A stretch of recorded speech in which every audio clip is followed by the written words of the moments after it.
కోరహు కుమారులు చావలేదు. కోరహు కుమారులు మాత్రం తమను తాము ప్రత్యేకించుకున్నారు. కోరహు కుమారులు పుట్టారు. ఏమయ్యారో తెలియదు. కోరహు కుమారులను కన్నారు, మనవళ్ళని కన్నారు, ముని మనవళ్ళని కన్నారు, మనవళ్ళని కన్నారు. వాళ్ళు దేవుని కోసం ఏం చేశారో తెలియదు. శపితమైన జీవితాన్ని జీవిస్తూ వచ్చారు. అలా జీవిస్తూ వస్తున్నప్పుడు ఆ కోరహు సంతతిలో ఒక కుటుంబం ఉంది. ఆ కుటుంబం చాలా సంతోషంగా, ఆత్మీయంగా, దేవునికి దగ్గరగా జీవించడం నేర్చుకుంది. ఆ కుటుంబంలో ఒక కష్టం వచ్చింది.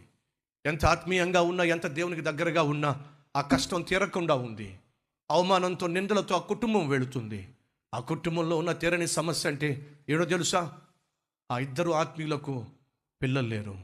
ఆ తల్లి ప్రార్థన ఆలకించి సమూయేలు అనే ఒక కుమారుణ్ణి దేవుడు బహుమానంగా ఇచ్చాడండి. ఎక్కడ కోరహు, ఎక్కడ సమూయేలు? సమూయేలు ఎక్కడి నుంచి పుట్టుకొచ్చాడో తెలుసా మీకు? ఒక తల్లి ప్రార్థన నుండి పుట్టుకొచ్చాడు. ఓ కోరహు అనేటటువంటి దుర్మార్గుడు, దుష్టుడు, దేవునికి వ్యతిరేకంగా జీవించి తన సంతతికి శాపాన్ని మిగిల్చి వెళితే ఒక తల్లి ప్రార్థన ఆ శాపాన్ని అంతటిని ఎదుర్కోగలిగింది. మాటలు వింటున్న సహోదరి సహోదరులు, మన పూర్వీకులు చేసిన పాపాల కంటే, వాళ్ళు చేస్తూ వస్తున్న దుర్మార్గమైన కార్యాల కంటే నువ్వు చేసే ప్రార్థనలో శక్తి ఉంది. నీ ప్రార్థనలో బలం ఉంది. ఆ ప్రార్థనా జీవితము ఏమైనా చేయగలుగుతుంది. తల్లి ప్రార్థన చరిత్రలో తన కుమారుడు నిలిచిపోయే విధంగా చేసిందండి.